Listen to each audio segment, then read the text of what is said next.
Hello, welcome to today's show. I'm your Australian American host, Davina, and I'll be bringing you a little bit of what I consider to be the best of political Twitter in these contentious and, dare I say, potentially fascist times. So thanks for joining me to talk about Trump, the top secret files, and the Department of Justice. So first of all, some breaking news from reporter Hugo Lowell. The Department of Justice says the FBI found one current and one expired official passport and one expired personal passport with classified documents in a desk drawer, seemingly tying Trump himself to the unauthorized retention of government documents. The location of the passports is relevant evidence. I guess the location of the passports next to classified documents in Trump's drawer speaks to constructive possession. That is to say, possession where it's blatantly obvious you are aware that those items fall in your possession. So is it looking good for Trump in a legal sense? No. What's the defense that the MAGA folk have going this morning? That it was staged, i.e. the contents marked 2A and put on the floor to display the contents of box A, 2A, show a mixture of things. Top secret documents commingled with framed photos of Trump being on the cover of Time magazine. And that's backed up by his former press secretary, Stephanie Grisham, who says Trump didn't have a filing system. He would take boxes of documents with him, just newspaper clippings, classified documents, all commingled with each other in boxes, whatever he found to be interesting. And as somebody without much of a filing system myself, I can totally relate to that treasonous rat bag, except for without the treasonous, negligent, traitorous handling of top secret documents. Now, I'll bring up a tweet from Democratic Representative Eric Swalwell, who notes poignantly that these are the secrets that protect our troops. Either you want them protected or believe they should be in the hands of a corrupt man who has used US resources before to help himself. Are you with the troops or Trump?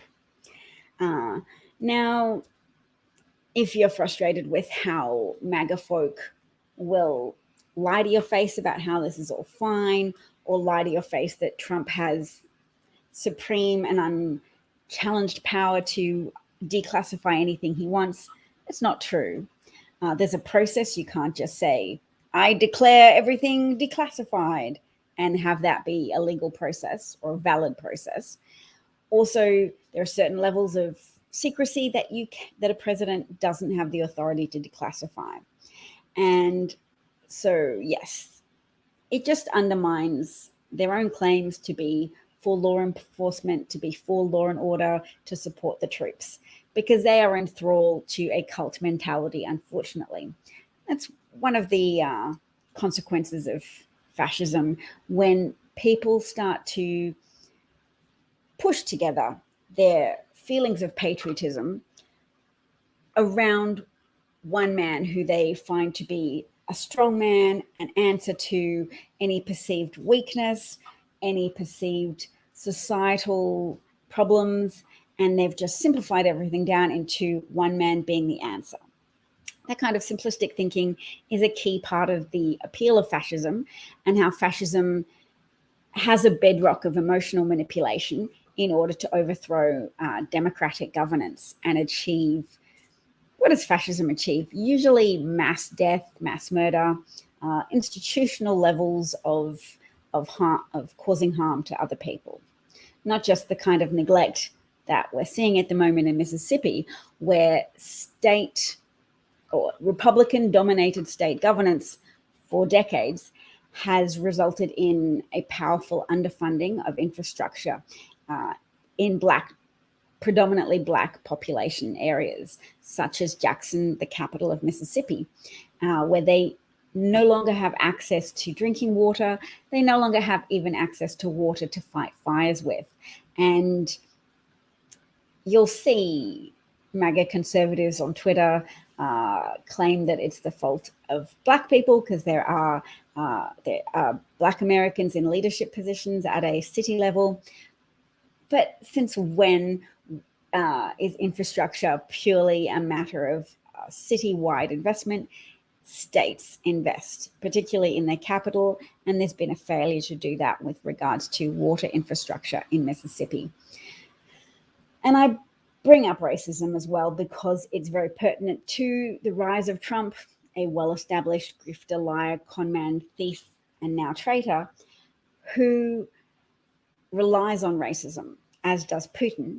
Racism and homophobia and any demographic that you can other to target for emotional relief, of saying, if you're the type of person who wants to blame other people, other minority groups for things that have failed to eventuate in your own life, then a candidate who will pander to that racism and homophobia and Christian nationalism and any other type of isms that you are susceptible to, they will find that and they will meet your emotional needs. And you will be complicit in the destruction of your own democracy as a consequence.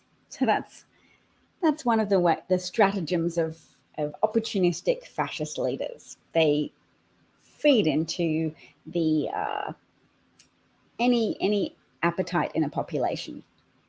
It's very disconcerting for a lot of Americans, not just because fascism is a violent system of emotional manipulation that relies on lies and people willing to believe lies, but because Americans seem to be winning a cultural battle of decency and acceptance for people, for a multi-plural democracy, and had made some progress with regards to civil rights. Of course, you'll find a lot of Black people who are not surprised by the escalation of fascism in America. They understand that there is still a very potent for racist ideas amongst large swathes of the American public, and also that the American political system has various weak points, or rather concessionary areas that put a thumb on the scale for conservatives and for white Christian nationalists and deluded white supremacists who suffer from the delusion of superiority, what's called collective narcissism, where you think you have to hide history from people because you don't want to be tarnished by the idea that you're that the racial group you identify with has ever done anything less than good, or certainly not as murderously imperfect as mass enslaving people and generating profit and geopolitical significance off the back of an economic system of profiteering from human misery and degradation. Does that make sense? Let me paraphrase my own self. Fascists pandered to racists. There you go. Hitler pandered to people who needed an explanation of why World War I was lost by Germany. So if you weren't already aware, the German population was lied to by German media that channeled their patriotism into unrealistic depictions of how the war was progressing and reassuring the public everything was going fine and Germany was winning. That's taking the positive thinking ethos to an extreme that poorly serves the public, because when Germany then lost, it was too abrupt. Reality was too abrupt for some of the population to process, creating space for an appetite for somebody with a simple and plausible explanation. Jews had betrayed Germany. Communists and Jews had somehow stabbed Germany in the back, stealing victory from it at the cusp of the war. And that grew and grew because when you remove civilizational guardrails, like don't punch down on minority targets who don't have as dominant a voice in the media and in public life, don't punch down on them because they won't easily be able to defend themselves at a collective level with the level of strength you need to refute easily digestible negative lies. So that's the background I come from. I'm the grandchild of Holocaust survivors. That's in my history to say I have that potent connection to the consequences of hoping that fascists will just decide by themselves to do better. You have to outvote them. You have to strengthen your democracy. You have to strengthen the guardrails of decency. And that doesn't mean being the civility police to say, don't ever call Republicans fascists because that might offend them and that's indecent. No, you need to be able to call out the reality of a descent into fascism, where violence becomes a means to political power. Violence and the threat of violence is Trump's effort to defend himself from legal outcomes. You can see Lindsey Graham, Republican Senator Lindsey Graham, buying into this tactic when he uses the plausible defensive. I was just talking about the violence. I wasn't promoting it. But he was, to say, oh, there'll be blood in the streets if Trump is indicted, is to buy into that fascist style of approach, to say, don't indict Trump, because all of his supporters will prejudge the situation as being unjust. Trump can never do anything wrong. He is our God King and Lord of all. So we will take to the streets with violence. Trump supporters already did that with the violence and the Hey Nonny Nonny on January the 6th. And 900 people have been investigated and currently being prosecuted. Many people have been sentenced to multi-year jail sentences now at this point for attacking police officers, for attacking the very system of law and order that keeps the United States in check and protects the transfer of power and the American system of democracy.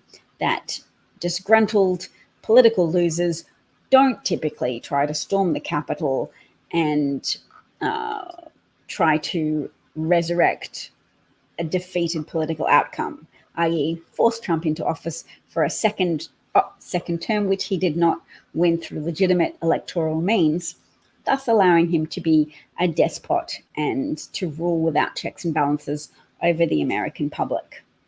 MAGA people probably think that would work out great for them, at least, but as history illustrates, fascists promote themselves, convince people they will do everything and have a lot of pie in the sky promises that their supporters believe, but the outcome is not just death and harm to their enemies.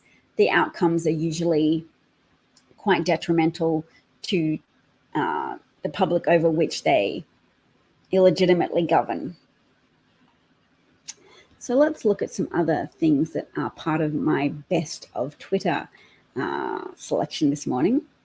So here we go. Jenna Ellis claims that the troops are with Trump. No, look, this is where we can say division is a good thing. It's great that America is divided. It's great that the troops are divided, that some of them have brains that are too marinated in Fox News and other treason-allied news sources, or newsatainment, as they claim to legally be. Fox News won a lawsuit protecting Tucker Carlson once by claiming that no reasonable person would believe what he says. So, yes, there are some troops that support Trump. Hooray that there is division. Hooray that some troops can see through the nonsense and understand that Trump does not have their best interests in heart, and that recklessly storing classified material at his personal property, material that should have never left the secure compartments in government office. A departing, defeated president doesn't get to take documents home with him for fun because he finds top secret documents interesting and has decided to wave his wand and declassify everything as if he were Glinda the Good Witch in The Wizard of Oz.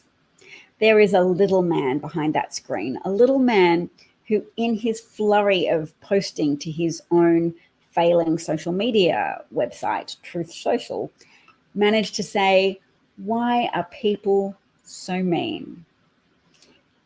Indicating that he is trading away some of his own dignity for the release of expressing his little hurt feelings, and presumably also in the hope that he will rouse more people to violence, as he was able to do on prior to January the 6th, when he used his platform on Twitter to raise the temperature, to whip people up into a frenzy of violence by repeating the lie over and over again that the election was stolen from him, that there was an injustice that people could only respond to with violence.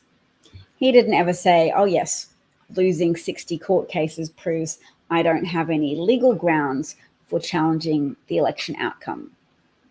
He never said, "Oh, well, actually, there's never been any evidence that's turned up that holds water. There's nothing to suggest that these crazy theories are true, that long dead Hugo Chavez interfered with election machines, that all of the crazy things propounded by Sidney Powell, who he tried to have appointed as a special prosecutor. Special prosecutor? Yes. He wanted to appoint Sidney Powell as a special prosecutor. He wanted to elevate an environmental lawyer within the DOJ, Jeffrey Clark, to the position of Attorney General or acting Attorney General, displacing Jeffrey Rosen, who was refusing to rubber stamp Trump's election theft big lies. Everybody probably remembers a little bit of that, but I'm just casually reminding people of what I've retained. There's a lot. When fascism is escalating around you, the proponents of fascism will use a tactic called the fire hose of lies. There will be so much nonsense flooding the information sphere, because by muddying the waters, they enable themselves to use that chaos, the resultant chaos, as a ladder to achieve their own goals of undermining law enforcement, weakening institutions, just creating space for them to be corrupt and self-serving and treacherous. Because Trump, we'll wait for more evidence, but the evidence we've seen so far seems to suggest that Trump was willing to store documents unsafely at his own property, documents that were stolen from the American government, documents that didn't belong to him personally. It's not too far a stretch to suggest that he could have sold these documents for profit, personal profit. He could have, by insecurely storing documents containing information about spies, secret agents, assets of the American government and American institutions. He was effectively letting all the foreign guests at Mar-a-Lago, if they went on a little walk around his property, to discover those top secret documents for themselves. You pay, $200,000 for a membership at Mar-a-Lago. So that's a worthwhile cost for an adversarial foreign government to gain access to Mar-a-Lago, to walk around and see what you can find lying about, to see what top secret documents you can find, take a photo of, purloin, make a copy, anything that Trump has made possible, with the consequence of undermining the national security of all Americans. So there's a lot of white passes that white Christian conservatives get in America. They're often assumed to be default responsible, default good, wanting the best for America. And they usually have to cause quite a lot of harm to the US and to US interests before people start en masse revoking that pass and letting go of those assumptions. No, conservative ideas are not economically sound for the United States. That's why a lot of Republican governed states are in economic hardship. I think 9 of the most impoverished states are Republican, and 95 of the top impoverished 100 counties under Republican governance. And one of the reasons for that is infrastructure facilitates growth. So there are Black Americans who live in the South, and Republicans are definitely enthusiastic about underfunding Black communities. Even if they don't overtly admit to what they're doing, outcomes prove their enthusiasm for that type of willful neglect. But overall, even poor white people suffer significantly under Republican governance because Republican governors often steal or misappropriate or misdirect and abuse federal funds meant to alleviate poverty and to improve the living conditions of American citizens so that they can all participate more fully in not only public life, but also in America, in the American economic system. Because just abandoning people to die in hardship and poverty or to suffer, working 3 jobs, the life of the working poor, where you can't engage with your children, you can't have the leisure time to have satisfying and fulfilling familial interactions. Those are types of hardships that Republicans often impose on the people who live in their states in certain wealth brackets, but also women are targets now of Republican leadership, Republican legislatures, places that have passed abortion bans that not only impede women's ability to make their own reproductive choices, but are having severe negative effects on women's health care because women with certain conditions can no longer get their prescriptions filled at local pharmacies because it's suddenly become contentious. We've seen case studies of 55-year-old women having their prescriptions refused at CVS because could be an abortifacient, could be used to abort a child if the 55-year-old woman happened to be pregnant and not actually just trying to get medication to relieve a painful condition.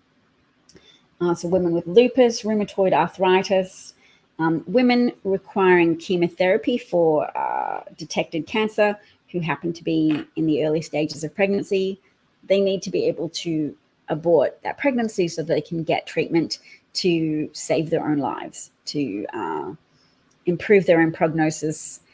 And because it's all calculated in percentages, it's legally contentious. Is it in a medical emergency? Can we treat a woman for cancer because maybe she could survive having cancer?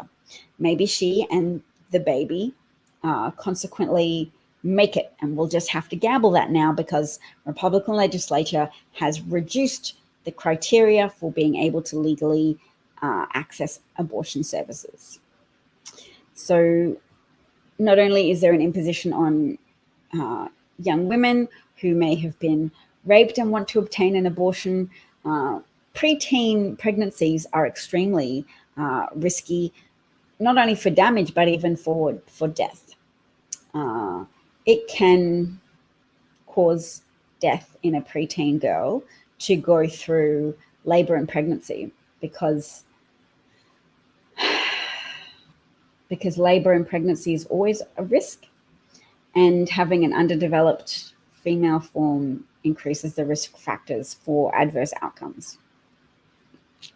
And most Americans agree that teenage girls or pre-teenage girls should not be forced into giving birth against their will, and particularly should not be forced into labor and birth as a consequence of rape, be it violent rape, be it less violent but emotionally coercive incestuous rape, or just statutory rape, i.e. people manipulating children into activities that they are not ready for. We have a couple of comments. Someone called Logical Robot, thanks for joining in, who says Trump has nothing left, his house of cards collapsing. All he has now is a January the 6th Part 2, his militias and extremist followers to take to the streets. But his followers are not what they once were, and his toxicity has finally caught up with him. His passport was in the same drawer as some of the documents. He's laundered and sold secrets. If it enriched him, no morality ever came into play. Yes, that's one of the problems with fascists. They have no bottom. They will keep escalating their mayhem and their murder and their treason. So in Trump's case, yes, 3 classified documents were allegedly found in the same drawer as an expired official passport, an expired personal passport, and a current passport. That's where there were 3 passports confiscated from Trump, because documents that were commingled in with government documents that were inappropriately taken or stolen, if you want to be a little more direct about it, stolen documents, because Trump's willfulness in removing and keeping those documents is demonstrated by his failure to comply with a subpoena, and his lawyer, Christina Bobb, signing a document saying all classified documents have been turned over. So she swore an affidavit to that effect. So she will need a lawyer now, because she's personally involved herself in these crimes against America. Oh, Christopher's here. Hello. You don't need to be sorry for being late. You had no warning I was going to broadcast today, but look what I got. A new green screen, and it's so nice and straight and not flopping in any way. And I have a little light. I'm all happy to go. Logical Robot on Twitch says it feels like a real-time Tom Clancy novel playing out. It does indeed, because it escalates each and every day. And hopefully, because politics is a margins game, hopefully this is winnowing away at the number of Republicans who will have enthusiasm for turning out to the polls in November. Because so many Republicans are on board with Trump's brand of fascism. And in a way, the hood has been taken off many of their practices, because gerrymandering is an undemocratic way of directing power, more power for yourself and your political party. So the founding parents, the founders, warned about the dangers of hyperpartisanship, and they cautioned the American people to avoid becoming so caught up in tribalistic loyalty to one party over another that you abandon your own ability to evaluate character, to engage with evidence, and to process facts. Because the facts about Trump have been around for a while. I'm from Australia, and 30 years ago, the Australian Federal Police cautioned the state government of a state called New South Wales. They said, don't award a casino license to Donald Trump. He has ties with the mob. And for that reason, Donald J. Trump was refused the opportunity to hold a casino building license in my country, in Australia. My country is currently the United States. I'm here, not a citizen yet. It'll probably take me a while, but I'm happy to be part of the coalface front against fascism here, because what happens in the United States has consequences, very significant consequences for the entire world. And Trump was modeling how to get away with fascism. Trump was modeling a key component of fascism, which is audacity. Because passion is contagious, and fascists use passion to say, join in with us. We will overturn the standards of civilization and surprise people as we do, and join us in celebration of that audacity and that shamelessness and that glee. Glee in that violent overturning of the guardrails that keep us from attacking other groups of people, from descending into that hell that previous civilizations have suffered through, where religious factions fought bloody wars against each other for hundreds of years. I'm thinking about Protestants versus Catholics fighting each other. And we can see some of that internecine discord in countries where Sunni versus, what's the other brand? What's the other type? Two different branches of the Islamic religion have sometimes conflict in various regions of the Middle East. Better look it up because I'm not content to remain in my ignorance. Sunni. Oh, too many buttons. Sunni.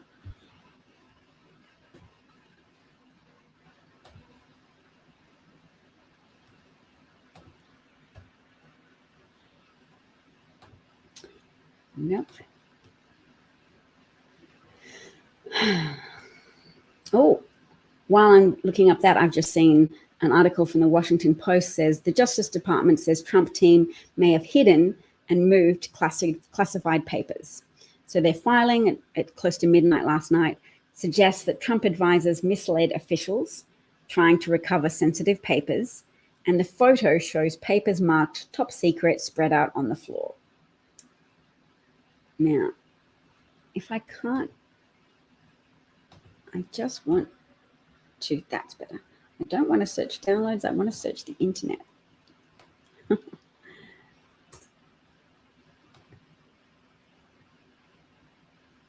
Might have to do it on a different device because it's just being a little bit difficult. Somebody else. Oh, Christopher says you're getting high tech. Thank you, Christopher. And Bob's here and was on Twitter, so I couldn't see you commenting. So sorry, it must be really frustrating. And I might put that up as a banner on the bottom. If you're on Twitter, for whatever reason, I don't see any comments from you. Christopher notes that, yes, I have to wait to be a citizen, but I do know a considerable amount about America and how the American political system works. In particular, the concessions made by America's founders to powerful people who owned slaves. Look, some of the founding fathers owned slaves. Even Alexander Hamilton owned slaves brought into his family by as part of his wife's inheritance from her family. George Washington owned slaves.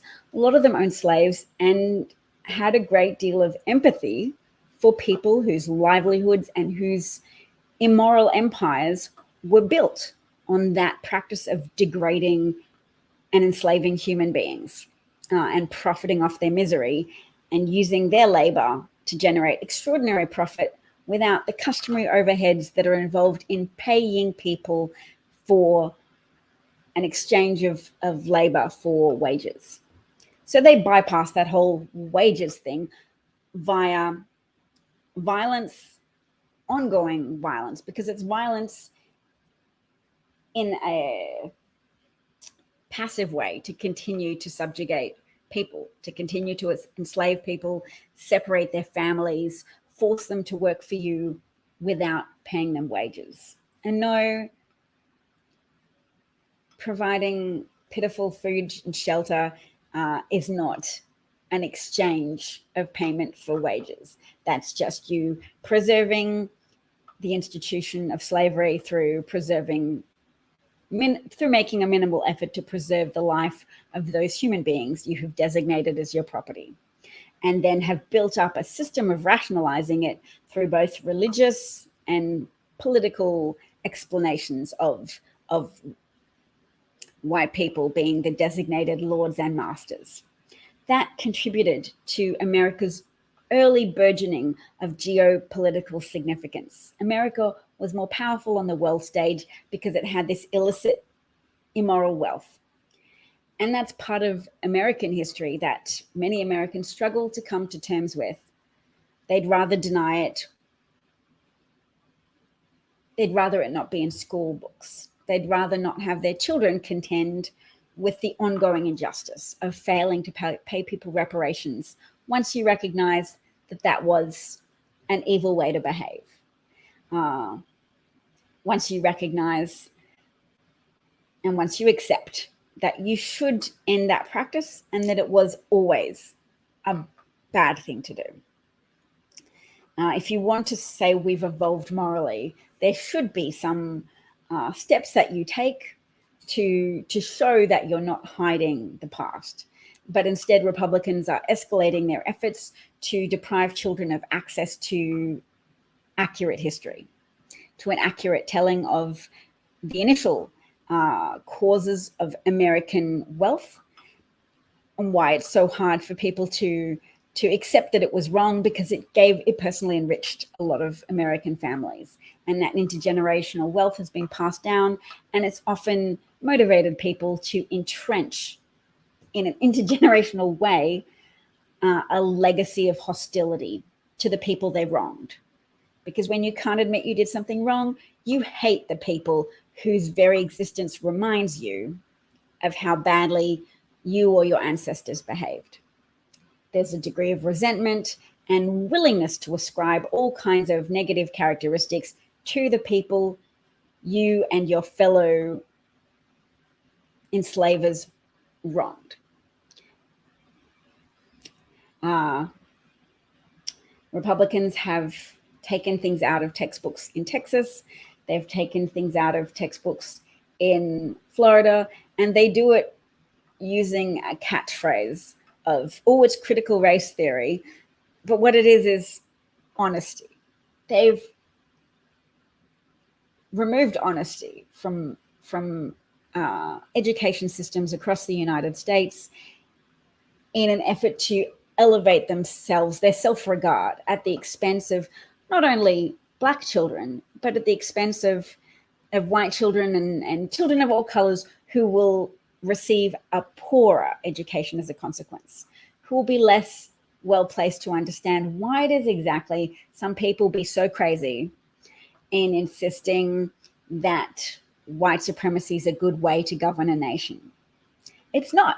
It's not a good way. It's just a way that happened to generate a crazy amount of wealth for other people. But since that time, migration has become the new engine of American prosperity and wealth generation. Migration and the innovation that accompanies migration. Because people with the chutzpah to move to the United States are the people with the chutzpah to start businesses and innovate and create and help people around them prosper as well as their own families.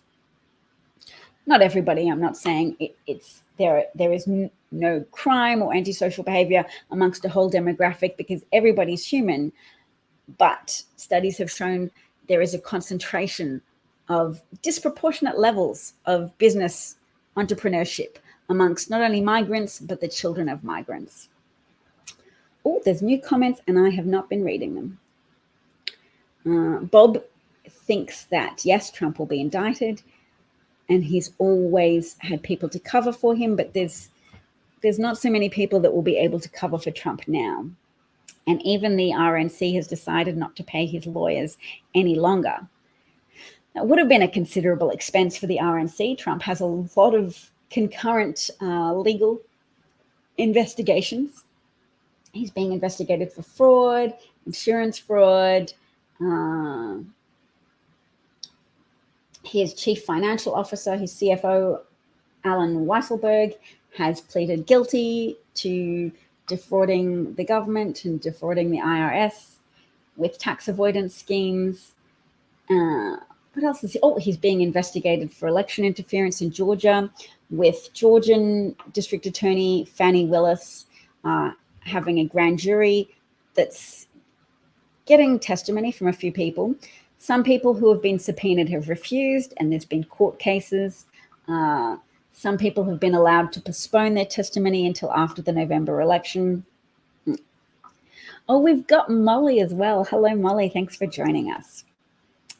Trump said, no, not Trump, sorry, Logical Robot comments that Trump has had to push the envelope to breaking point. He always has, because he got away with doing so. Absolutely. Absolutely. Opportunistic fascists will exploit any honor systems that exist. They will gravitate to wherever people assume that the guardrails will hold. Trump has appeared with novelty checks suggesting that he was going to donate money to veterans. Look at this big novelty check, but there's no follow through. People just assume. No one would have the audacity to appear in public with a big novelty check saying, thanks for all that money you donated today. I'm giving it all to veterans, and to then keep it for yourself. Eric Trump had a charity set up to benefit St. Jude's Children's Cancer Wing. Is it a whole hospital? St. Jude's Children's Cancer Hospital. And initially he said, yep, there's no overheads because we have these events at my father's property and obviously we don't charge. So all the profit, all the donated money can go to St. Jude's. And that was true initially. And over time, Trump evidently said, what are you doing? No, give me some of that cancer children profit money. And so Eric Jr. began charging overhead costs to this charity. He didn't make any announcement about it, didn't warn people, oh, well, initially I said that all your donated money would go to the children recovering from cancer or being treated for cancer, but that's actually not true anymore. No, they just began to funnel a portion of the money donated in the belief that it was all going to children with cancer, to St. Jude's Children's Hospital. They funneled it into Trump coffers. And that's just one illustration of how there is no bottom to the Trump organization. If they can do it, if they feel confident that they'll get away with something, they do it. And for some people, it may be more surprising than others that Trump would have top secret documents that are only supposed to be viewed in highly secret compartments where the walls have to be a specified thickness in order to avoid listening devices or the ability of foreign agencies to detect what's being said. No, Trump just kept them in his office, in a basement, and they continue to lie to the public to say, oh, yes, well, the DOJ requested we put an additional lock on the door. That's not what happened. The subpoena requested that they additionally secure the documents that were currently unsecured. It's not just, oh, please put an extra lock on the door. That would be saying there was any lock on the door in the first place. No, I haven't read anything in a filing that says there was a lock on the door. Please add to that.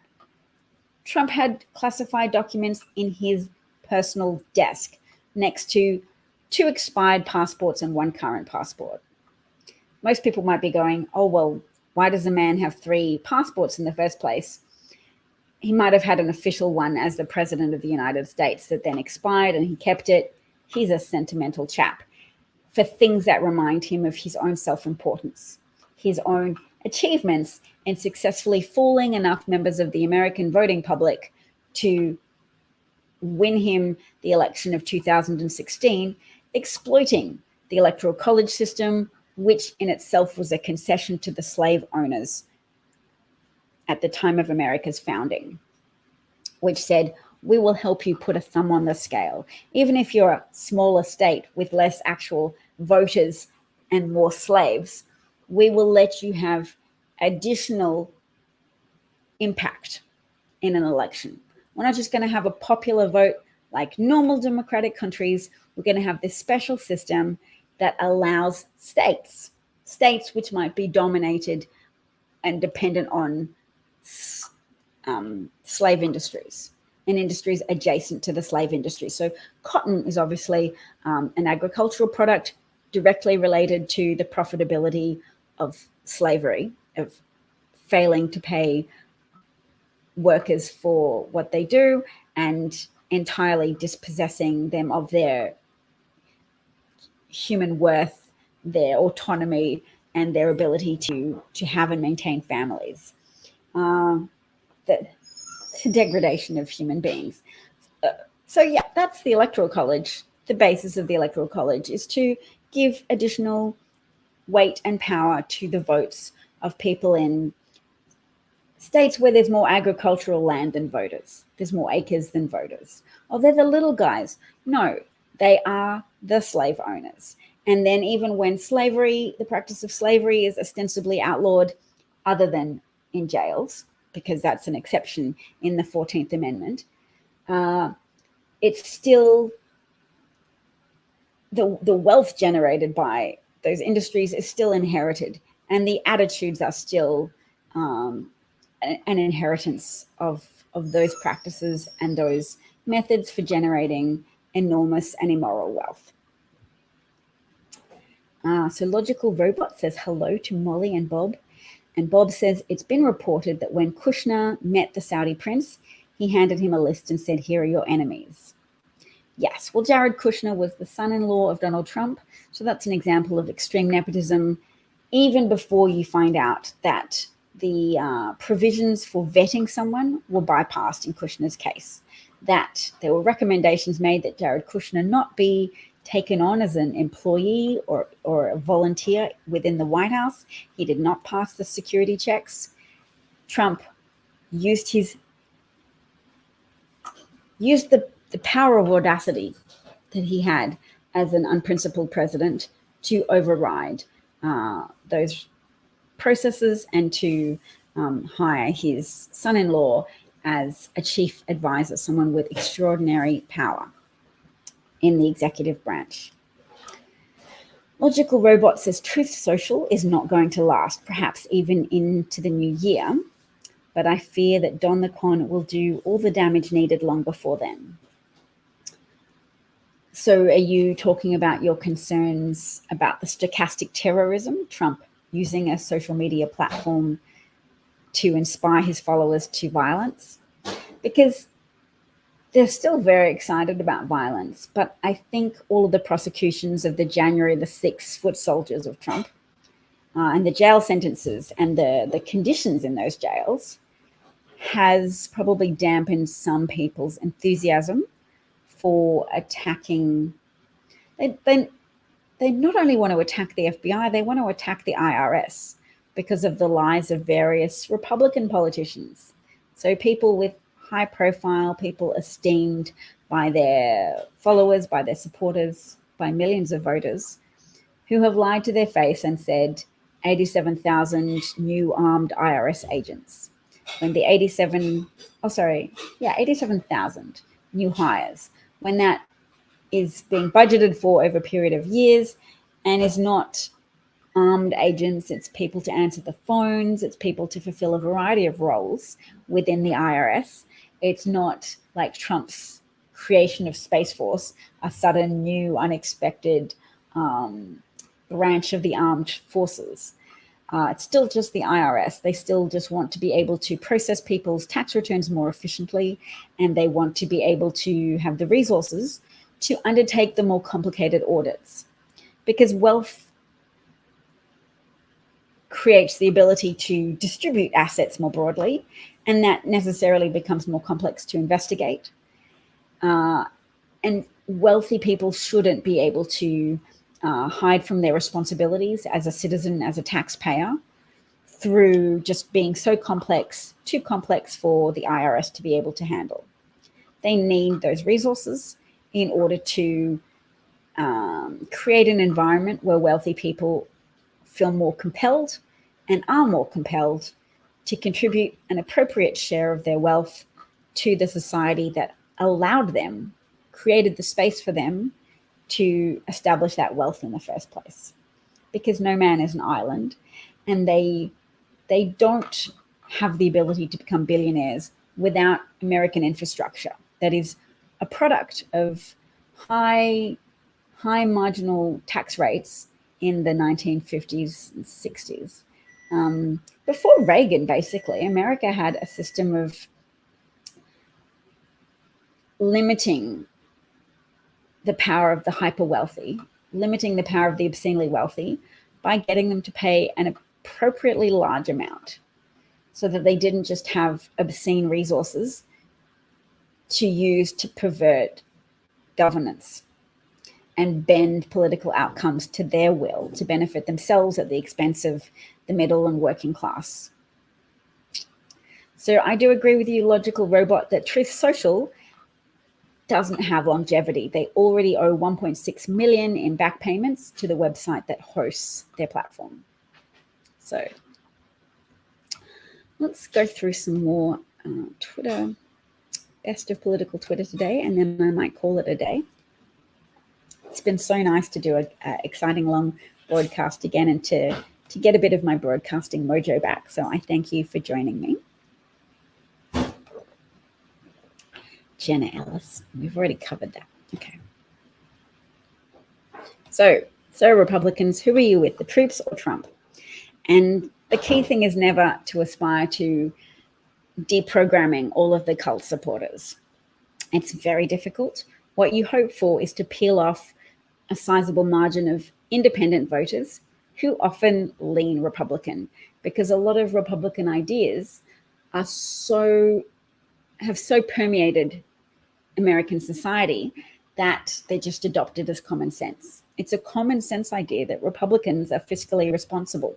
No, they aren't, but that lie has permeated American society for a long time, helped by a media that has been overly devoted to presenting themselves as even-handed and both sides, rather than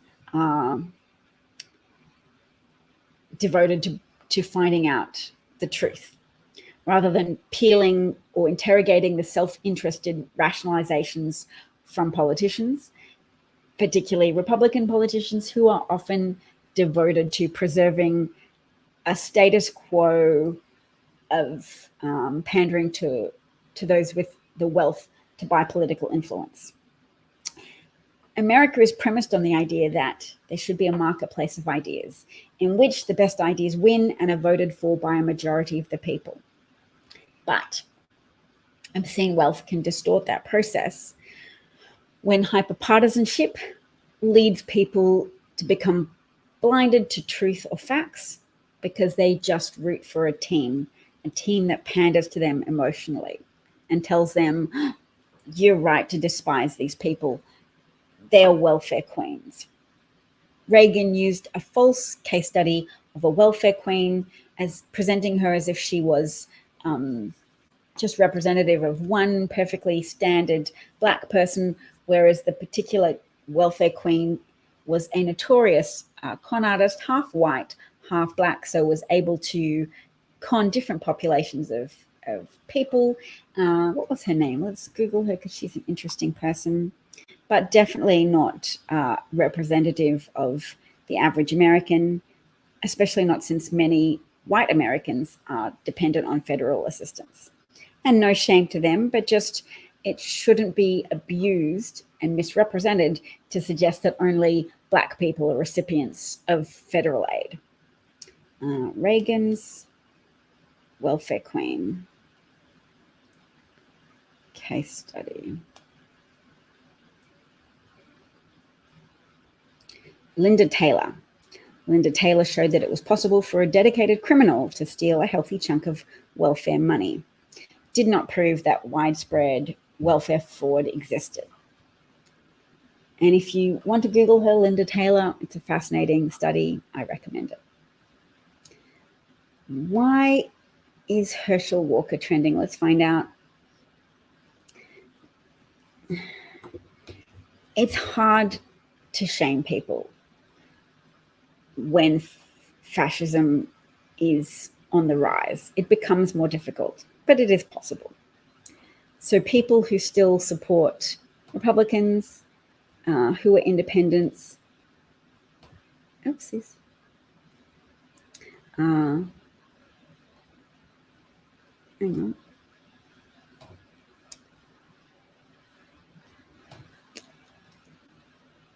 I see the last comment is Bob saying hello to Molly. Oh, and Bob has a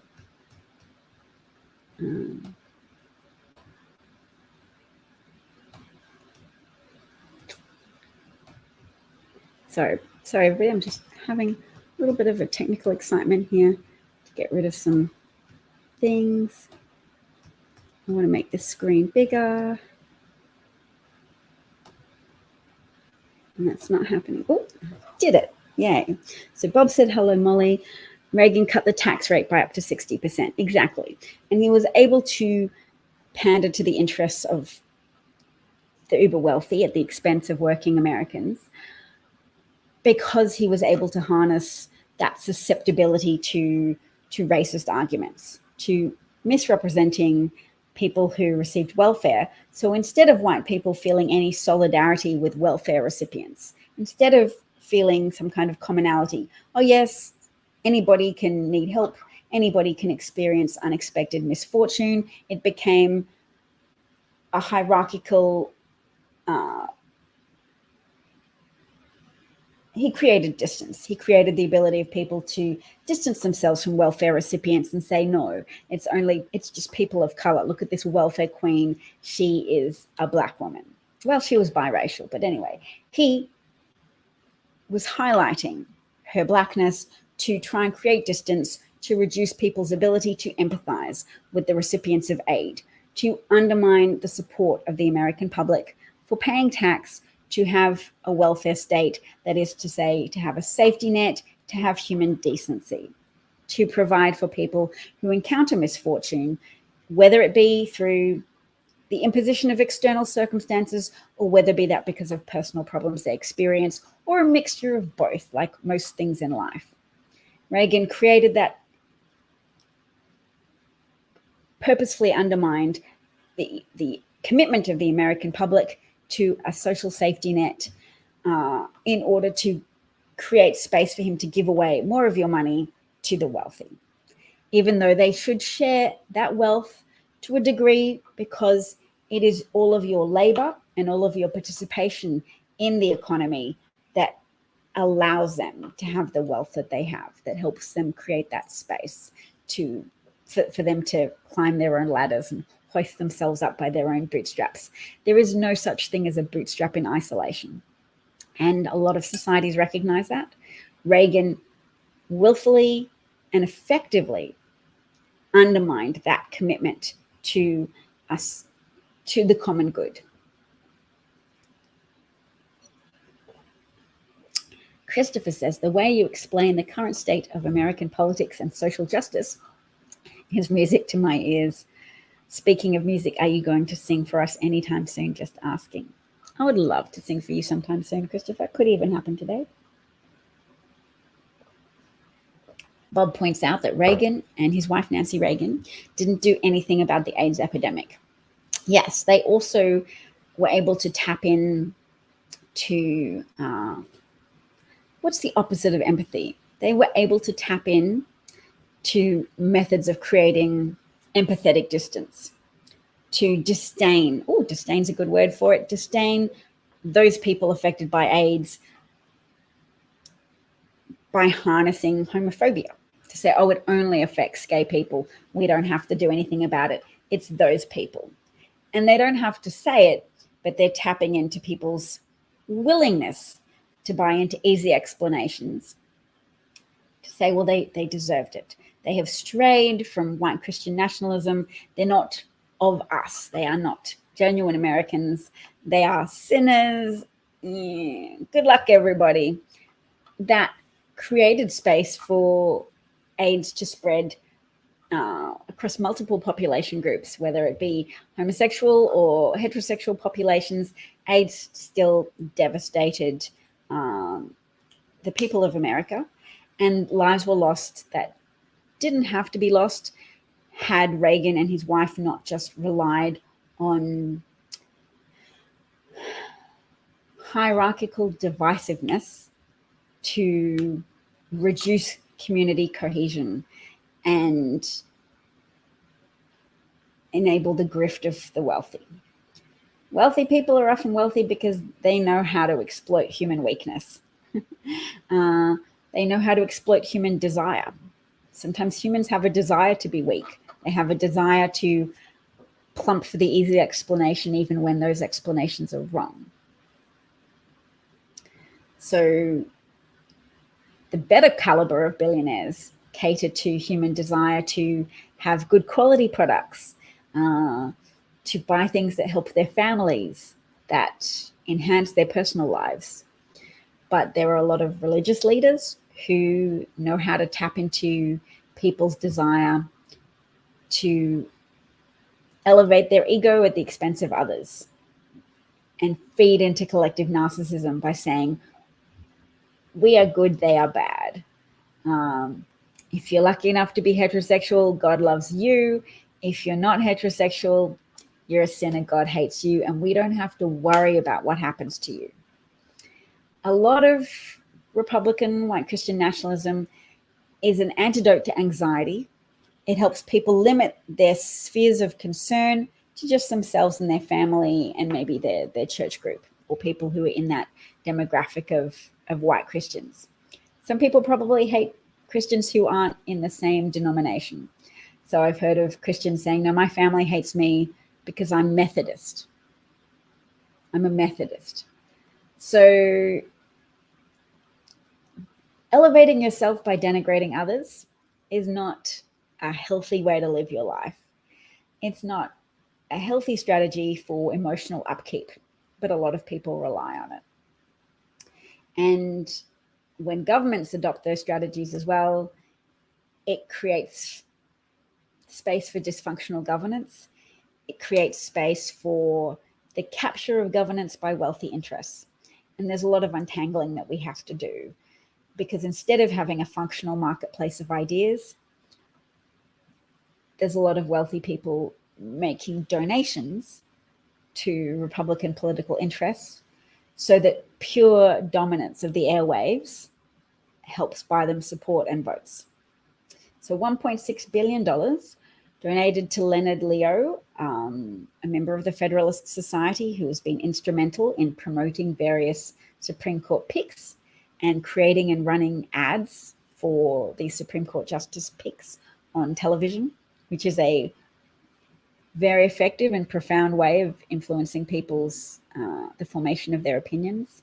They think they're forming opinions, they're having opinions imposed on them by moneyed interests purchasing influence. Oh, Bob says one of his brothers died from AIDS. I'm so sorry, Bob. Sorry that your brother died from AIDS.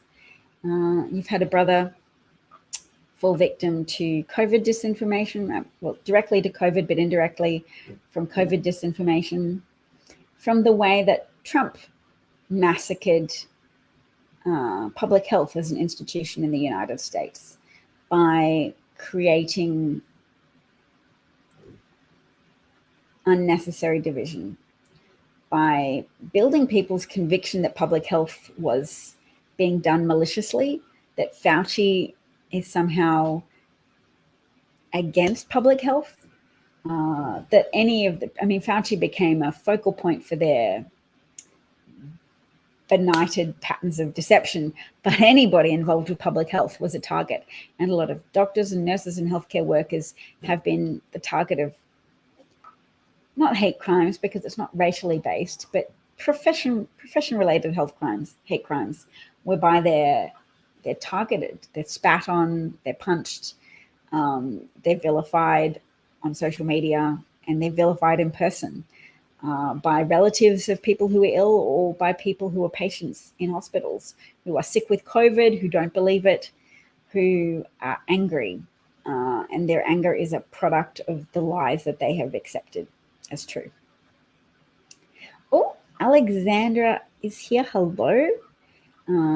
Stopping by for one rare appearance. Oh, look, Christopher says, yeah, God bless you and your family. And I'm happy to say that as an agnostic person myself, God bless you and your family, Bob. Because to me, God represents our value system. So not all of us share the same God, but we presume that there's overlap. And we understand that invoking God is often a way for individuals to espouse their values, to remember their values, and to remind each other of their values. And the value of asking for God's blessing is to say we want what's best for you. We are clearing our heart to make space for empathy and not envy and disdain. So religion is an emotional gatekeeping, an emotional upkeep process, as well as a community bonding process. But in a multi-plural democracy, we're supposed to be able to accept that we have different paths for practicing our own virtues, and for finding ways to experience unity without all having to be homogenous in our culture and our religion and our cultural and religious practices. We can enjoy diversity of food, and we can feel unified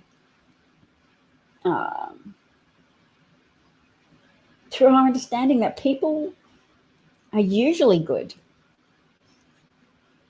People are often benefited by being good. It feels good to be a good person and to hope, to wish for the best for others. But also what we need to acknowledge is, for some people, there are bad emotions that can be cultivated to make the self feel better. You can feel envious and judgmental and disdainful, and that can prop up your self-esteem in unhealthy ways. And that's a temptation, so it's just something to look out for and discourage from flourishing at a political level, because disdain and denigration flourishing as it did under Trump was a real way not just to take off the hood so we could see more people who were hiding their racism, but to actively promote a lot more racist outcomes. Hate crimes rose at least 300% during Trump's reign in office, and I don't think that's subsided particularly. He certainly encouraged people to attack Asian Americans by describing COVID as if it was a willful biological attack by the Chinese government against specifically America, even though it was a global problem, and it was a problem that impacted Chinese nationals as well. And there was no evidence to suggest it emerged in a lab, or even if it did emerge in a lab, that it was anything other than an accident. I believe the zoonotic explanation, and those type of diseases are going to be increasingly prevalent in our world as a consequence of rising temperature and changing patterns of interaction between the animal world and the human world. We're going to experience more zoonotic spread diseases,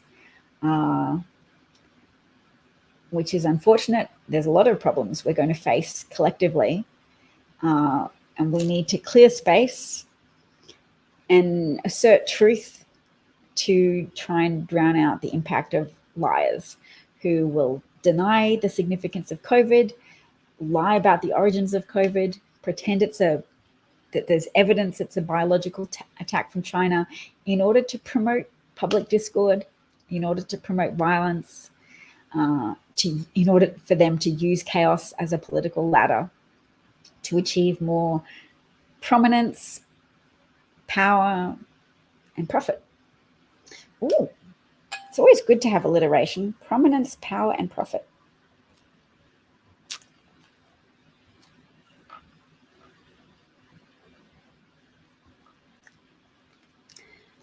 Bob says, my church had a priest that was moved from churches 9 times. And you know what that means? Or what do?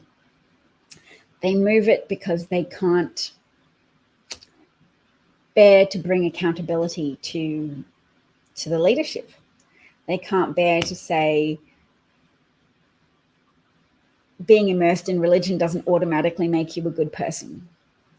They can't bear to confront the paucity of that belief, that religion is sometimes offered as if it is something that will inoculate you against vice, because it's hard to say, yeah, no, these people can talk about Jesus and God all day long and it doesn't help them be a good person. They are still very capable of compartmentalizing their life, talking about God and virtue all day long, and then having a dark side that they indulge in, using their prestige in the community as a tool to empower them to get away with abusive crimes against children and against families. Christopher said something and people are saying amen, so I will have a look. Oh, there's a few comments I've missed. Important to talk about what we share and not just what divides us. Your talk today is a great example of how we can demonstrate this. Thank you, Alexandra. Bob left Catholic Church in 7th grade whilst in parochial school. Molly couldn't believe the insane things that MAGAs took to keep COVID away. Yeah, it's probably a lot of intestinal harm caused from non-prescribed use of, what was it? What were they taking? They called it horse medicine. Starts with an I, ivermectin. That's what people were abusing. Ivermectin, and then it was cheaper as sold from agricultural stores, so people were buying it as horse paste and recommending dosages for each other on social media. Oh, wow, you left just before becoming a missionary. Interesting. And Alexandra said, do this about something, but I've missed. That was 4 minutes ago. I don't know what she was saying, do this about. Christopher says, if there are various gods, then they all live in the same neighborhood. If they can be neighbors and get along, then so can we. Nice. I used to imagine heaven as being like a divided lot with different neighbors and different religious people coexisting. It's a nice idea. We are not passive receivers of what is happening. Our choices and actions over the 2 millennia have brought us here. Yes, the world contains many challenges to life, but we have been active participants in what we are now experiencing. Good point. Absolutely. And we can better harness human ingenuity and responsiveness to problems if we talk about things truthfully to each other and avoid the temptations to lie to ourselves to make ourselves more comfortable. And if we avoid excessively indulging in certain things, like despising other people.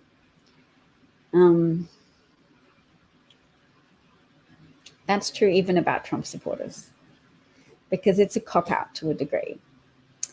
We want to identify who's harming us and who's creating conditions that promote harm, which Trump supporters certainly are, because they voted in a treasonous grifter con artist with no principles and no bottom. And that was bad and continues to have bad consequences. People's willingness to participate in public health programs like mask when there's a flare-up of an airborne pandemic, that was all eroded by Trump's public positions on the subject. Dramatically, substantially eroded,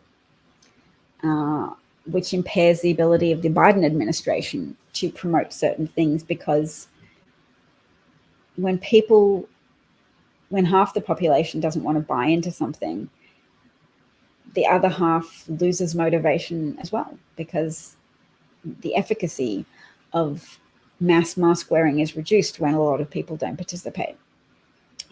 So I think even the CDC, it's by the anticipated response. So they cut stay-at-home isolation days to 5 days at one point, because they were trying to lower the bar to encourage uptake. Like, okay, yep, we understand people don't want to. There's low levels of goodwill for isolating for COVID or treating COVID as if it's real. So we'll meet you halfway. Can you at least isolate for 5 days? And then even well-intentioned people will quote the CDC recommendations. Oh, you only have to isolate for 5 days. Yeah, you might be contagious for longer than that. All right. Bob has a joke to tell us. There's a joke. A group was in heaven and St. Peter was walking. Then down a long hallway with lots of doors, they got to one door and Peter said, "We have to be quiet." Someone asked why. Peter said, "That's where the Baptists are. They think they're the only ones here." So Peter was complicit in trying to maintain politely trying to maintain the delusions of the Baptists that they were in heaven all by themselves. And that I enjoy the joke, but it might be one of the things that feeds into one of the causative factors for where we are now that we have to address, which is letting people politely delude themselves is less tenable in this climate. In this climate where fascism has got such a strong hold on the hearts and minds of a substantial part of the American population, at least 74 million people who could still bring themselves to enthusiastically vote for Trump, even when he had caused the death of so many Americans, hundreds of thousands of Americans, through his failure to respond appropriately to a pandemic. His failure to use the resources and the powers of the United States government, of the executive branch of the United States government, to build public support for taking appropriate precautions. He abused his insider knowledge.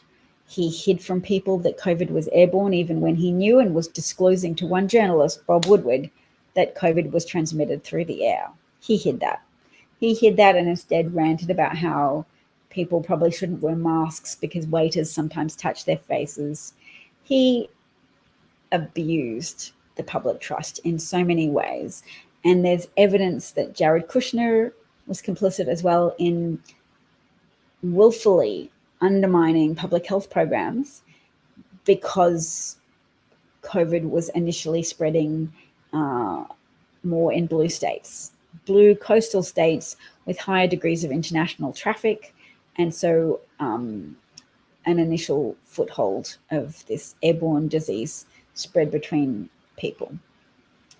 And they did that to undermine blue state governors and say, oh, they're the ones messing things up. They're responsible for these high death rates in blue states, when it was a pandemic that called for a federal response. And since then, red state deaths outpaced blue states because Trump was willing to do that, willing to undermine and fail to provide an appropriate pandemic response to benefit himself, to cause more people to buy into a narrative that he was selling, that blue state governors were bad and that he was good. It was a hard narrative for him to maintain because it wasn't very consistent. To say both that COVID wasn't a real problem, was being overhyped by the media and Democrats, and simultaneously argue that COVID was a terrible bio attack from the Chinese government in order to better harness xenophobia, hatred of other cultures, hatred and suspicion of other cultures and other countries. Anyway, that's probably all from me for today. I've enjoyed chatting with everybody. What we have in common is important. And what about us that's attracted to different ways of coping and making sense of our world. Thank you for listening. Talk again hopefully soon. I've got my mojo back with my green screen and a cup that says best mom in the world.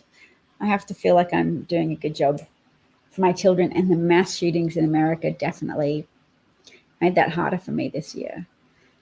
Uvalde, because I brought my children to this country to help my husband advance his career, and because I was looking forward to being on the ground of a country where I've learned so much about it and have connections with so many American people. But I brought my children here, and as a lot of parents would know, sending your children to school after there's been a mass shooting of children in school is hard. And it was harder for me because of that voluntary move that I was instrumental in making for my family. I think we're adjusting really well. My kids have gone back to school now and they are excited. My daughter, I think, had some anxiety after the change because I've been sitting with her at bedtime, which I didn't used to have to do, but I have to sit with her to help her go to sleep. But she loves being popular. She loved being the Australian person who people were interested in because she's from Australia. She loves getting to wear her own clothes to school. In Australia, you have to wear a uniform. In Singapore, where we were, you have to wear a uniform. So she loves the freedom. That's more part of the culture here. And they love where we live, and they've made lots of good friends, and people are really friendly and positive, and I do love that part of the American character. Yes. How's Molly? I didn't become a teacher after experiencing an active shooter drill while student teaching. And that puts you off. That makes sense. Molly's noting, I think, above here that COVID was brought into the US from European countries. It makes sense because Italy had a lot of COVID. Christopher says, thank you, we enjoyed your show. Bob in missionary class studied how to tell the age of children. If a small child can reach over their head and touch their ear, they're over 7. That's an interesting methodology. I've never heard of that before. All right, folks. I will drag myself away. But Molly, I'm sorry that it was so off-putting because I imagine it's rewarding in some ways to be a teacher and very hard in other ways. Yes, but you do your lovely work now, helping people with ceramics and bringing art to people's lives, which is awesome. So you are still a teacher in a different capacity. Molly, Bob, Alexandra, I'm glad you enjoyed the chat. Thank you so much, Christopher. And there was somebody called Logical Robot who joined us before. It was lovely. Take care, everybody, and talk again soon. Take care of yourself and each other. Stay hydrated. And yeah, just take care of each other. Bye.